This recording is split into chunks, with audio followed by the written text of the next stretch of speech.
This definitely wasn't a luxury trip. It was a one night getaway, a little 360, 180 trip there and back that I planned with my mom.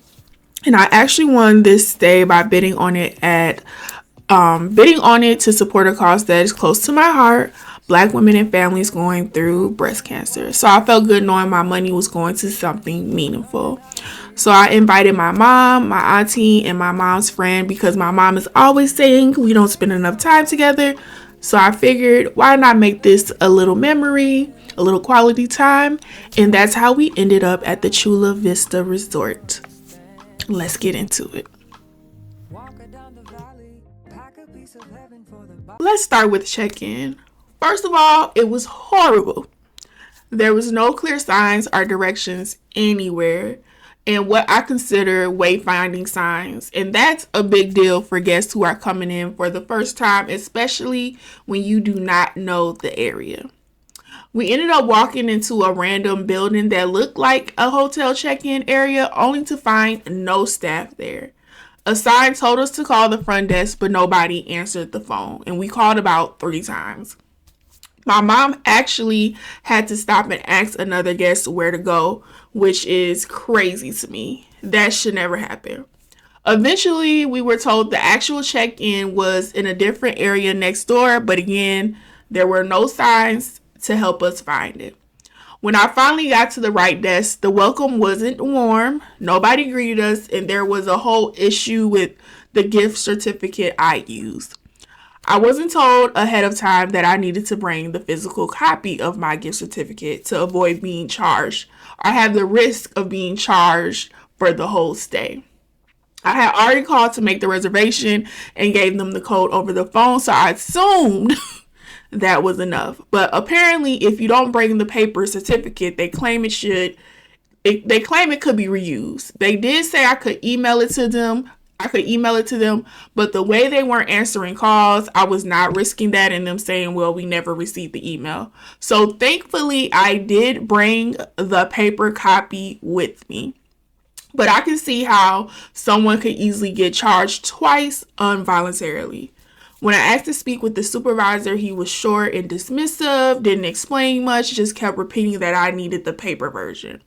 That's something that they should tell people when booking. And it wasn't on the gift certificate either, like in the disclaimer part where they have the small font, it was not in there.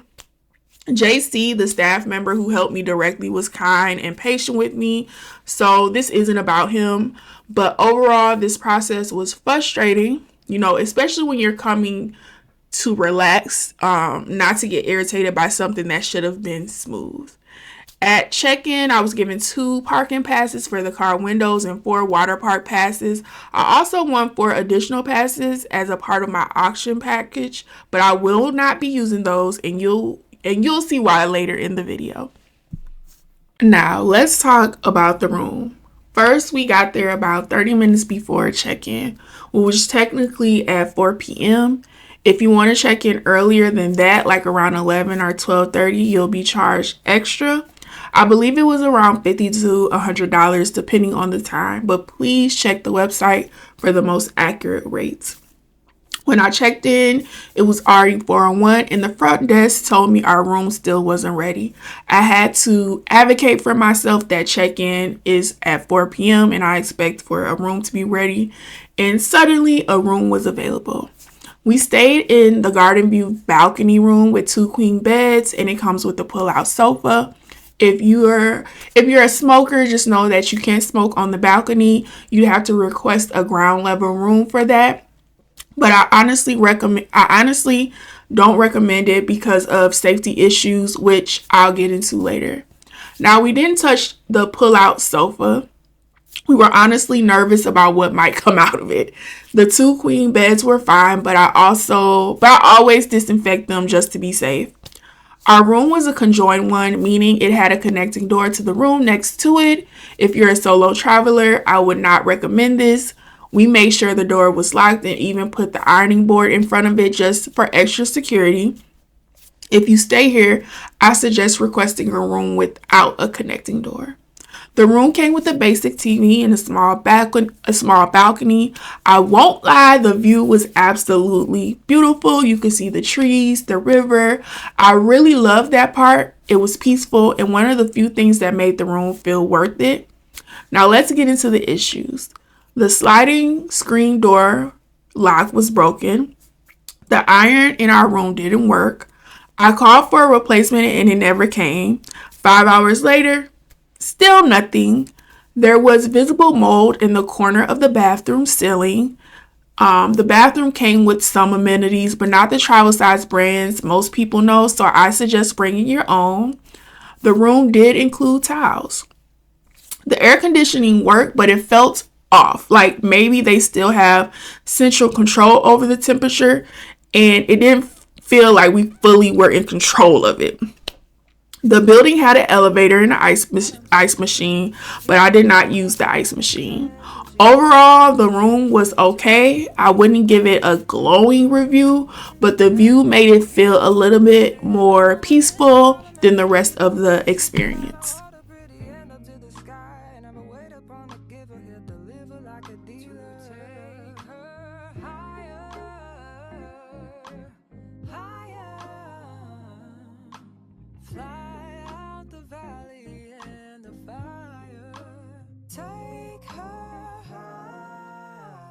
Now let's get into the water park.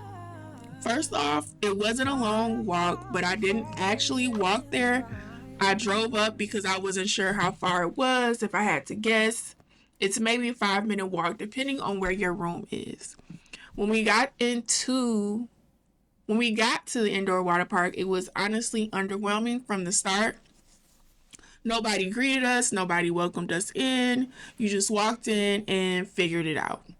They do give you a towel card, which you use to exchange for a towel. But let me tell you, bring your own towel. The towels they give are tiny. I'm not a wide person, and they didn't even wrap around my waist. They felt more like kid-sized towels. And if you want an extra one, you have to pay for it. So again, just pack your own. The water park itself felt very outdated, not aesthetically pleasing at all. Some of the lifeguards looked very disinterested, just kind of, doing their job. That's it, that's all. There was a snack and food area with tables if you wanted to eat, but I didn't try anything. I just kept it simple. I did go around the lazy river. It was okay, but nothing special. I usually go to the Kalahari Resort, and I've been there 4 times. Every single time, great experience. This was the exact opposite. The arcade was small, the cabanas not at all like the pictures. I don't recommend spending money on those. You'll likely be disappointed. One positive, there was a lot of seating, so if you're just there to sit and watch your kids play, there's plenty of space to set your stuff down. Lockers were available, but they weren't free. You have to pay to use them. The bathroom was, yeah, it was the bathroom. They didn't have the suit spinners, those machines where you can wring out your swimsuit before leaving and get all the extra water out. That's something I usually count on.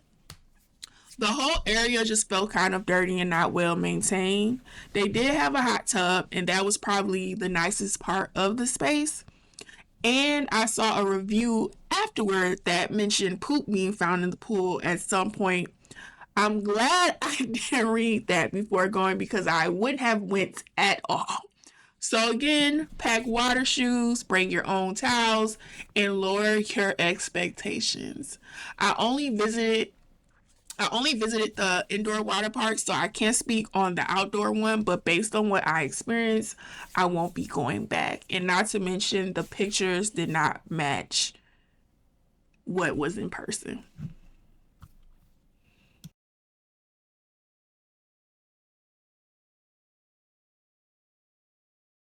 Now, I want to show you something that really concerned me, especially when it comes to safety.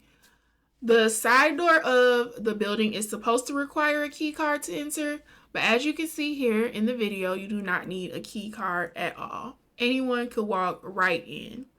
This is a serious safety issue, whether you're a solo traveler, staying with family, or just here to rest and relax. Anybody could access this resort without being checked or buzzed in.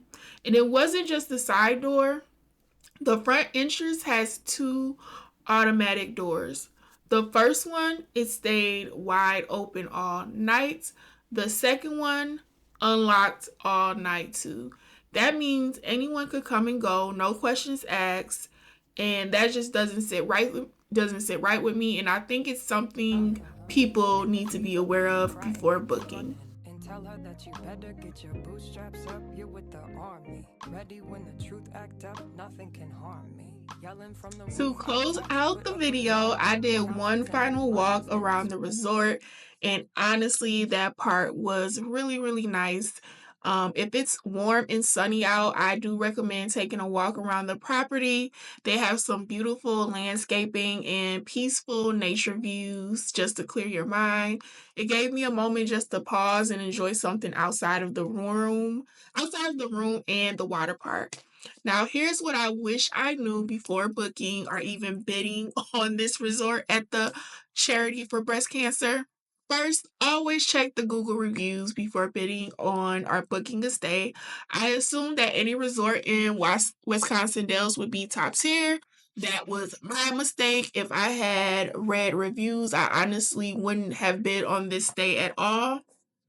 Second, the location. Chula Vista is about 30 minutes from most attractions. That means if you want to go out for dinner, shop, or explore the Dells, you're doing an hour round trip just to get there and back. Kalahari, on the other hand, is 5 minutes from everything. That convenience makes a huge difference for me, especially. Third, don't expect luxury or five-star service, even though they charge similar prices to the Kalahari. I've stayed at the Kalahari multiple times, and in my opinion, it's top tier. The price point at Chula Vista doesn't match the experience. A lot of amenities weren't available. Zip lining was closed, but they still handed us a coupon for it. The buffet, I can't really speak to that, but the reviews on Google say that it's sometimes not open or doesn't have a lot of food selections, and the service isn't up to par. Um, it just felt like things weren't being maintained. As for customer service, it was inconsistent. JC was great and patient during my check-in when things were frustrating, and the person I spoke with on the phone when I booked was helpful, but once we arrived, getting help was almost impossible. People weren't answering the phones, and it just felt like you were on your own. Cleanliness overall was disappointing, from the rooms to the bathrooms to the water park itself. So if that matters to you, just know what to expect. I'm glad I got to spend time with my mom, my auntie, and her friend. But would I come back here again? No. And now you know why. Never acted like I'm higher than you. And I still pray, dear God, won't you send me a break? Cause I need to get away, yeah. Dear God, won't you send me a break? Cause I need to get away, yeah. Cause I would rather be running. What was worth it about this day? Spending quality time with my mom. That part was special, and honestly, that walk around the resort, the fresh air, the nature, that was my favorite moment. If you've been to Chula Vista Resort, I'd love to hear your experience. Was it good for you? Was it bad? Are you thinking about going? After watching my experience, what would you do differently? In my opinion, this water park is definitely for kids, especially for families who aren't too picky. If you're used to the Kalahari or certain standards when it comes to cleanliness, customer service, or food, this probably isn't the place for you. I say Chula Vista is more for people who don't have high expectations and just want to let their kids run around and have fun. And if that's you, that is okay. If you're planning to come for the water park, I honestly recommend just getting a day pass and booking a hotel somewhere else. That way your kids can enjoy the water. But you don't have to settle for less on the room or the service side. Just keep in mind a lot of amenities were down, a lot of attractions felt empty, and reviews about the food weren't great. Some of the restaurants weren't even open. So if you're thinking about booking, just make sure you go in with full awareness. That's what that's what this review is for. And if this video helped you, gave you clarity, or made you feel more prepared, go ahead and like it, share it, and subscribe to my channel. I'm all about honest lifestyle reviews, quiet confidence, and helping you live well without wasting your time or money. Thanks for watching, and let me know below, would you stay at the Chula Vista after this? Bye!